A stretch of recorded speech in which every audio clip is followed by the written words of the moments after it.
All right, everybody, welcome back to the season premiere it's been season number 9, folks. We've been at it for quite some time. I have missed all of you. I have missed having these difficult conversations, and we're going to jump back into it. I can't think of a better time to have somebody that is an expert in negotiating your ways through difficult conversations than right now with everything we have going on in the country. So without further ado, let me go ahead and bring up Moshe Cohen. Moshe, what's happening? Hi, Dean. So nice to be here. Thank you so much for inviting me. It's great. It's great to have you. Thank you for taking time out to, kind of share some of your wisdom and, maybe tell us a little bit about what you do during your day and how you got into the difficult conversation business, if you don't mind. So sure. So one of the things I do is I teach at Boston University. I'm a senior lecturer in the Western School of Business, where I teach negotiation, leadership, organizational behavior, and mediation. And I've been doing that there for about almost 23 years.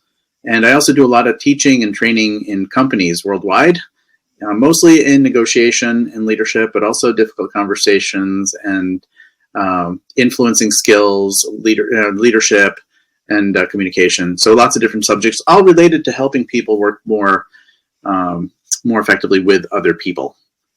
And then aside from that, I'm also a mediator. So one of the things that I do is actually get in the middle between people in conflict, and I help them have those difficult conversations.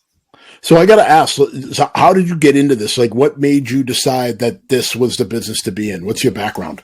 So my background is weird. I started off in physics, and after doing 4 years of physics as an undergrad, I discovered that physics is really too hard for me. So I went into engineering. I worked as an engineer for a couple of years, got a master's in it, and then worked in robotics for about 11 years. But over time, I decided to move more into the people side of things. So I went to business school and I got my MBA. And in the course of doing my MBA at BU, I discovered I don't like managing anything and I'm not very good at it. But what I did love was my negotiation class. And in my negotiation class, we had 1 week on mediation, and I got to play the mediator in a role play, and I fell in love. So as a result of that class, I went to my professor and I asked for some names of people to call, and I got trained as a mediator, and I started mediating in 95. And it's so nice. It's one of those things that I really enjoy doing. And, I was an okay engineer, but in mediation, I found something I'm really good at and that I really enjoy. And from that, people soon after that started to ask me to teach. So I started teaching mediation, then negotiation, and then other subjects as well. That's incredible that you, you really went from, being in charge of things and neat little silos to managing something as difficult as people and human emotions and trying to teach people how to manage that and negotiate it in conversations.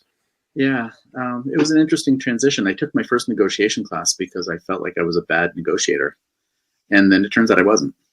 And in the course of taking that class, I learned a lot about myself, and I learned a lot about how to interact with people. And then in the course of teaching this stuff for all these years, I discovered that, skills is one thing, but being able to use them is a whole nother thing. And my real interest was how to help people get over whatever challenges they bring into the conversation themselves, so they can have the conversations they need to have and advocate for themselves more effectively. All right. So we're going to circle back to that. So let me ask you this. Go ahead. Oh, I thought you were going to say something. Let me ask you this. So why do you think it's so important? Why do we keep coming back to difficult conversations? Why does it seem like every once in a while people are like, you know what, we need to have these difficult conversations, but people don't stay consistent with it? Yeah. So I think the key word there is difficult, because no matter what we do, they don't get easier.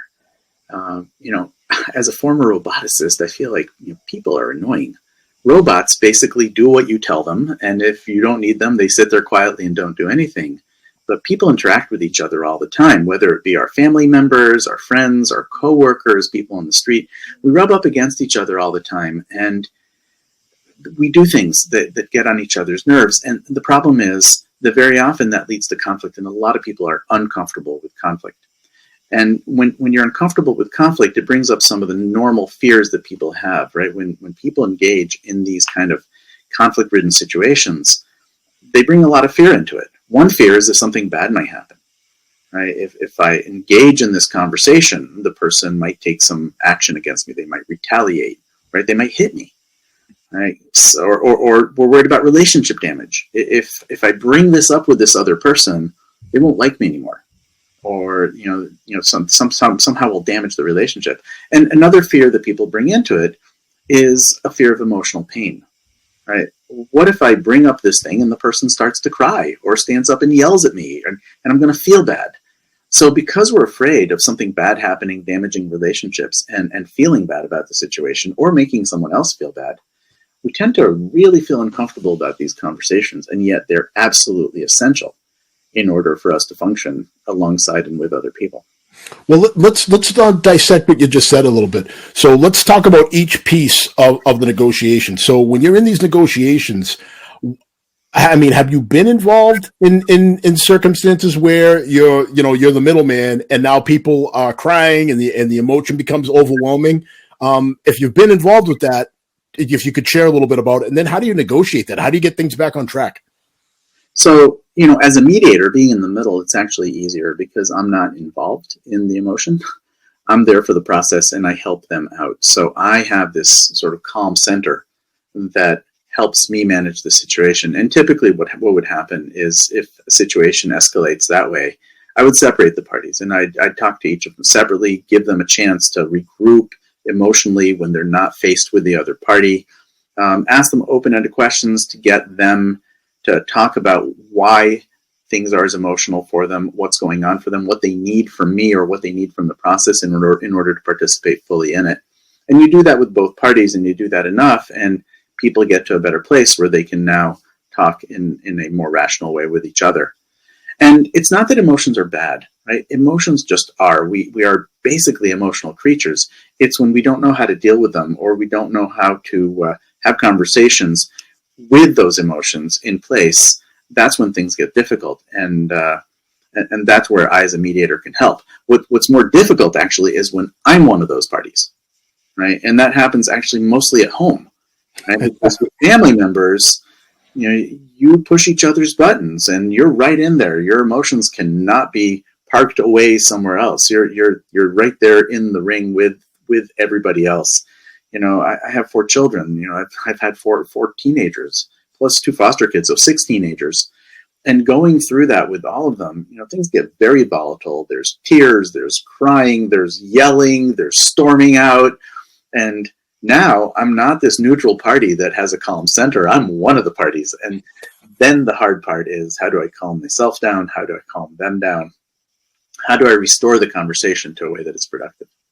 So I'm going to ask a question that I think most people probably are thinking about is, how do you recognize when it's time to remove yourself from the situation, and what kind of coping mechanisms do you have in order to calm yourself down when you're directly involved, like a parent in a family dispute? So, each one of us has different triggers that tends to send us into emotional overload. And we need to be attuned to those triggers. But more than that, we each also have symptoms that show up when we're triggered. So for some people, you might feel your heart rate go up. For some people, they may feel hot or flushed. Some people might actually shake from anger or tremble with fear. Different people have different stress symptoms, and one of the keys is to know yourself, know what happens to you. So for example, for me, one of the things that happens is I shut down. I can't speak, I can't think, it's like everything's frozen. And to me, that's a sign that I need to step away. Okay. Right. I had a situation not too long ago where someone did something very wrong to me, and I was furious about it.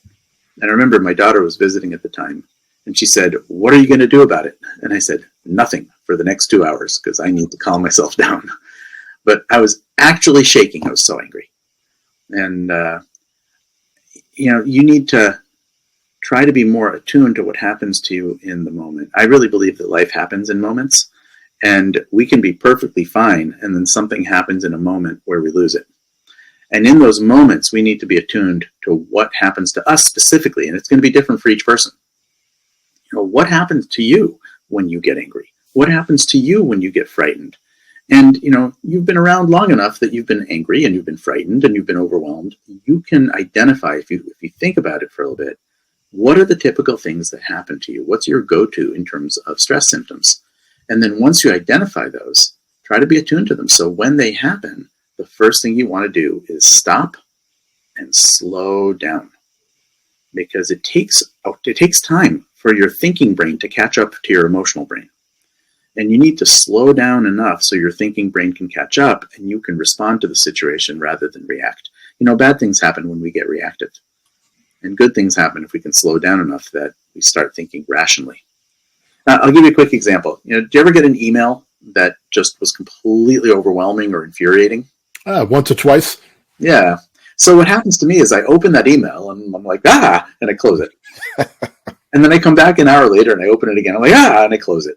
And I keep doing that until one of those times I open the email and I'm like, all right, got this. Because that's the point at which my rational brain has overtaken my emotional brain. And now I know how to react. So, a key thing in life is learning how to spot your stress symptoms and slow things down. How can you slow things down? One way is to disengage, step away. Mm-hmm. Another way is to stay silent. If you don't say anything, you're not saying anything that you're going to regret. Another thing that I do when I'm overwhelmed is instead of respond to the other person, I ask them questions and I get them to talk. Because while they're talking, I don't have to say anything of my own. So that gives me more time to calm down. Different people have different tools that work for them, but those are some of the ones that work best for me. Yeah, so that's interesting because you brought up open-ended questions earlier. But before I get into that, let me hit the chat really quick. So Mike wants to know, so Moshe, as a crisis negotiator, how different is it from conflict negotiations? Is there a huge difference? I think I just want to make sure that I understand the wording correctly. So crisis negotiator usually happens when time is of the essence. Right? A conflict can go on for years. Right? But a crisis is usually something that if you don't do something quickly, bad things are going to happen. So time is a huge factor in negotiations. And when you have a small amount of time, you need to get things moving a lot faster. So that's one of the big differences. Very often in a crisis negotiation, everybody has bad alternatives. Right? One of the things that you want to understand in negotiations is what's going to happen if we don't come to an agreement. Our alternatives. What are my alternatives if we don't come to an agreement? What are your alternatives? In a crisis, very often everybody's alternatives are really bad, which means that it raises the stress level and it raises the importance of actually finding something that works. So when you negotiate in a crisis, the first thing you need to do is understand the lay of the land. Try to get a picture of what's going on, and then try to get the communication going with whoever else is involved as quickly as possible, because you don't have time to develop that communication over a long period of time. And communication is going to be your key skill in negotiation. It's going to be the key that opens up the opportunity to find common interests, to be able to find solutions for whatever's going on. So you need to open up that communication a lot faster. So Moshe, just to piggyback off that question, how important is it to identify who might be the alpha? So if you're dealing with more than one party, do you find it helpful to try to narrow down like who's really driving the ship on the other side of the table?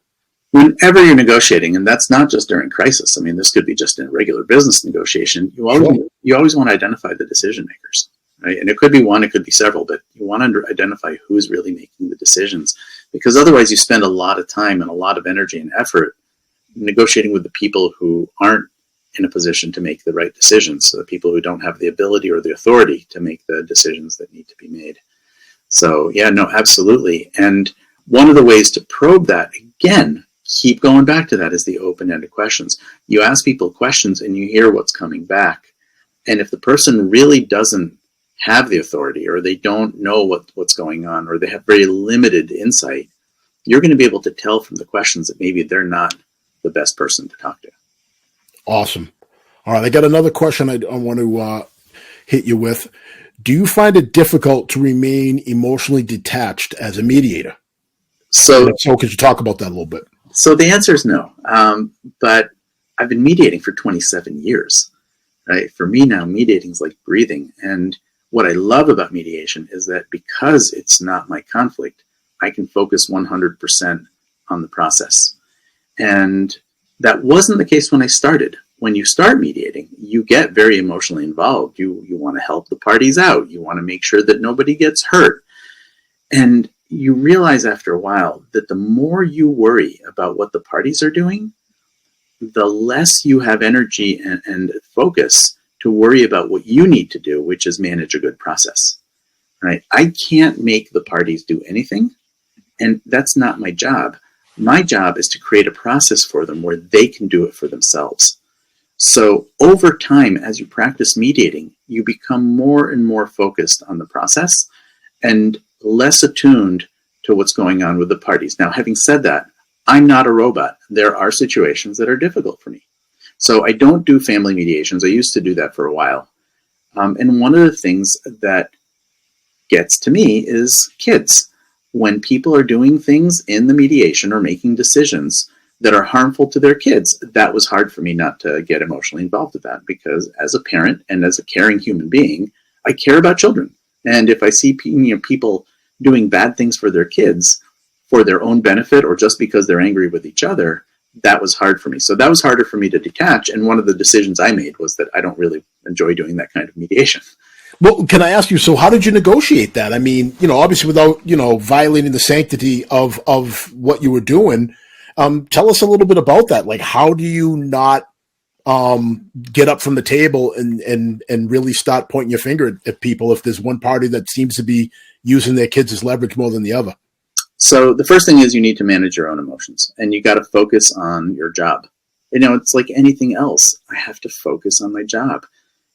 How does a doctor not start crying every time they see a patient who's very, very sick? It's because you focus on your job. Your job is to heal them. So that's what you focus. So my job is the process. So that's the first thing, is focusing on my job. Secondly, realizing that there's a lot I don't know, right? It might appear to me that one person is manipulating or misusing their children in the process. But remember, I only have insight, that's very limited based on tiny little bits of information they gave me about their lives. There's this entire context out there that I have no idea about. And since I don't know their context, it's really wrong for me to assume, based on the limited information that I have, that what I see is really all that's there. And the third thing is, ultimately, if I didn't exist, they would do these things. So I need to focus on how to get the best out of potentially a bad situation. And by engaging with them, by asking the questions, by really focusing with them, and very often, again, individually when they're not with each other, about what's really important to them. And a question sometimes I ask them is, I understand that you're really upset with your soon-to-be ex. And right now, all you're thinking about is, how do I get back at them? But what do you want 5 years from now? When you look back 5 years from now, it's a good question. Your situation, how well your kids are doing, and all that stuff, what do you want then? And by helping people take a perspective that takes them out of this moment where they're really just emotional about what's going on now, you can sometimes help them make decisions that are more consistent with their long-term interests. Those are great tools. I really like that. That asking that medium-term question about 5 years from now, about the importance of that. Like, what do you want to where do you want to be 5 years from now? Essentially, that's. I think it's a question we all need to ask ourselves more often, because I think we get caught up in the moment. And then you think about, in 5 years, what I'm worried about now is going to be completely unimportant to me. Why am I so bent out of shape about it now? Right? And having that perspective can really help. And I can see that. And I think part of, you alluded to this earlier, part of what makes difficult conversations difficult is that the emotional stakes of these conversations. There's a lot at stake emotionally when you go down these roads where you're really putting yourself out there. Yeah, I mean, look, and we talked before about the employment context, and that's a really interesting one. if I go to my boss, let's pretend you're my boss. Sure. When I come to you and I'm thinking, all right, I want to go and talk to Dean about getting a 10% raise. Now I'm scared to go to you because, first of all, you might just laugh at me, which will completely eviscerate me. You might tell me that I'm not worth 10%. You might just give me a hard no. So I'm going in there with this narrative in my mind of all these horrible things that might happen if I do this. And if I do come to you and I ask you for a 10% raise, and you say no, I think you're only worth 2%. Well, that's devastating because it has material impact on me, right? I might not be able to buy that condo I want to buy. It has emotional impact on me because I'm disappointed, but it also has an identity impact on me. You're telling me that I'm not as good as I think I am. And that's completely devastating for me. So one of the reasons that these difficult conversations are so difficult is that they occur on these multiple levels. There's actually a good book called Difficult Conversations that talks about these three different levels. And, you need to pay attention to what is this conversation doing both emotionally to the other person, but how's it impacting their identity? It's powerful stuff. Now, let me ask you this. So I'm not going to let you off the hook that easy. So suppose you come to me, I'm your boss, and I say, you know something, I'd love to give you the raise, but I just don't have it. I do think you're worth it, and I just don't have it. Does that help or does that hurt when you get an answer like that, where they do acknowledge your value, but they just can't do it? So in some ways, it's easier because emotionally you're removing it from me. But in other ways, it's harder because what you're saying is, I would love to do this for you, but I can't. And, if you're, let's say, we're for a small business and I come to you and you're the owner, you might actually not have the money. Right? If we're a big company and you're my boss, you might not be able to do it because human resources won't let you do it, or your boss won't let you do it, or there's an allocation of funds and you've used it all. Right? There are some real reasons why. So then the question I would turn back to you with is, if you think that this is my value, and there's a good chance that the market thinks that this is my value, I prefer to keep working here, but I need to see a way forward. What can you tell me about what a way forward might be here? If not today, then sometime in the future. I would say that is a difficult thing for me to answer at this time. We are still in the building phases of this company, and I see you as a pillar of this company, and I think that you're an important part of what we're doing here. But, right now it's just tough to tell. We're just not where we need to be. We're at the infancy stages, but I see you as a partner in the growth of this company. I'm delighted to hear that. And if right now cash, meaning salary, is something that you have some limitations because the company is new and growing, mm-hmm. What other forms of compensation could you imagine that won't cost the company any money now, but might provide me with some value as the company grows and I help it get there? You know something, Moshe? I'm open to that. What do you have in mind? Well, we could talk about profit sharing. We could talk about equity. About stock options and those kind of things. And, I'm open to talking about all of those things. What I'm looking for is some correlation between the value of providing the work I'm doing, and if you say this is a growth company, to be able to share in that growth in one of those ways. And these are excellent tools that people can use. I would actually throw another one on there. You could maybe throw in paid time off, maybe get extra vacation time out of it or something like that. Certainly vacation time, potentially flexibility in terms of working from home, versus working in the office. Maybe some development opportunities. So maybe some tuition reimbursement or opportunity to attend conferences and improve my skills. Those are all things that we can talk about. And I'm here to try to do this in a way that's feasible for you. And it sounds like you're open to thinking about ways that would give me the value that you feel I'm bringing to the company, and would give me continued incentive to, do my best and help the company grow.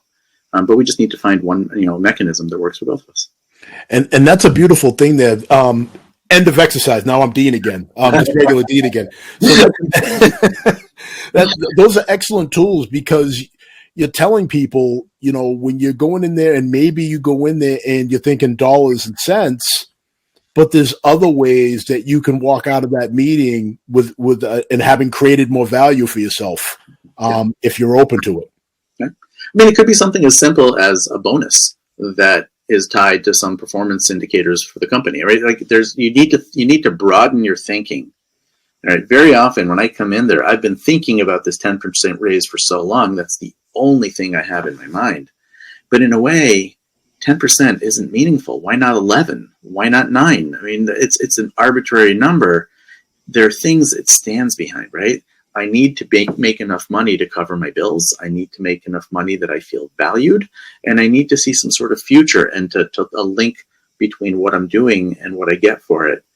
And I need to see some sort of valuation relative to the market. And if we can do those things, those are the interests that are really driving me in this conversation. And if I can get beyond the 10% and really think about what it is that I'm trying to get through this conversation, there's a chance we'll find something that works for both of us. So, really quick, we're down to about 3 minutes. It's like we talked about earlier, it's flown by, but would you say, is it fair to say that a key component when you're embarking in these conversations would be to go in and have alternatives in mind when you ultimately get stonewalled when you have that conversation? Because I think you have to go into that conversation expecting some resistance when you're asking for people to reach in their pocket and take away from their bottom line. Absolutely. So first of all, preparation is absolutely key. You need to prepare, and you need to prepare, among other things, different ideas that you could bring into the conversation that would help resolve things. But I would say, okay, going into a conversation where you expect to be stonewalled, first of all, manage your emotions. Expect that if you get stonewalled, you're going to have an emotional reaction to it, and be prepared to manage your emotions down so you can engage. Secondly, after you've slowed down and get to the point where you're rational again, ask questions and listen. Right? Find out what's driving the other person. Find out as much as you can from them about what would work for them, what would not work for them, why they're saying, what their constraints are. And only after they've shared a lot of information with you about what's driving them, you can mix into it what's driving you, and then work together on presenting and choosing between the different choices. I see what you did there. We must seek first to understand, right? Before we can negotiate. Absolutely, because, the problem we're trying to solve is what works for both of us. And if I have no idea what works for you, then I've got no way to work on solving the problem. So first, seek to understand what works for the other person in terms of their interest, not what solutions work, but what's driving them in this conversation. Bring in your own interests and then find solutions that work for both of you. All right. Really quick, Kate has a question.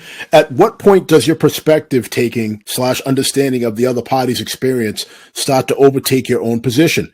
How do you compromise without losing sight of your own desired outcome? So again, we're coming up short on time. Do you think you can knock that out in about 45 seconds? I can. So first of all, there's a huge difference between understanding and agreement.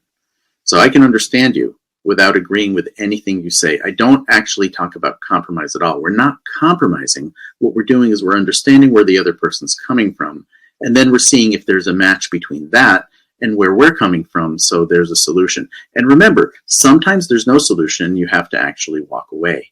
And there's a huge difference between empathy and sympathy. You don't want to become sympathetic to their concerns, because that means you will compromise. But you want to be empathetic in the sense that you understand where they're coming from, and then see if there's a match between what they need and what you need, so you can find a solution. Kate, great question. I hate to do this to you, but Moshe, thank you so much. In about 15, 20 seconds, can you just talk about what you got cooking? Maybe plug Collywobbles a little bit and talk a little bit. Sure. I'm going to first show it. So my book came out about 2 years ago. It's called Collywobbles, How to Negotiate When Negotiating Makes You Nervous. The idea there is that You're not going to be able to negotiate effectively unless you manage your emotions simultaneously in real time. I have another book out called Optimism as a Choice, and I'm working on a third one right now that's going to be out soon called The Optimistic Pessimist, and currently writing 3 more books after that. So very excited, doing a lot of writing and doing a lot of thinking about this and related subjects. Can I ask you this? Do you have any of this on audiobook version? Yes. So Collywobbles is on paperback, ebook, and audiobook, and it's available in stores, and it's available on the internet, on Amazon, and elsewhere. All right. Just wanted to throw that out there because I've noticed that the audiobook industry's gone through the roof. I'm a big audiobook person because, I drive about an hour each way to work a lot of times. And obviously it would be tough to read a book and drive, but it's pretty cool being able to listen to a book coming and going. And if you get it on Audible, you actually hear my voice reading it. That's a heck of a plug right there, Moshe. I'll give you that. Well, Moshe, again, thank you so much for taking time away from your family. This has been a great conversation. I would love to maybe have you back again so we can dive back into the empathy versus sympathy part of negotiations that are so important for these difficult conversations. Well, thank you so much for inviting me. It would be an honor to come back sometime. All right, folks, thanks again for checking us out. Again, if you like this episode, please please share, please follow us on all your favorite social media channels. And again, it's great to be back, and I can't wait to bring you more great content. So have a good night, everybody. And remember, #supply the why. Take care.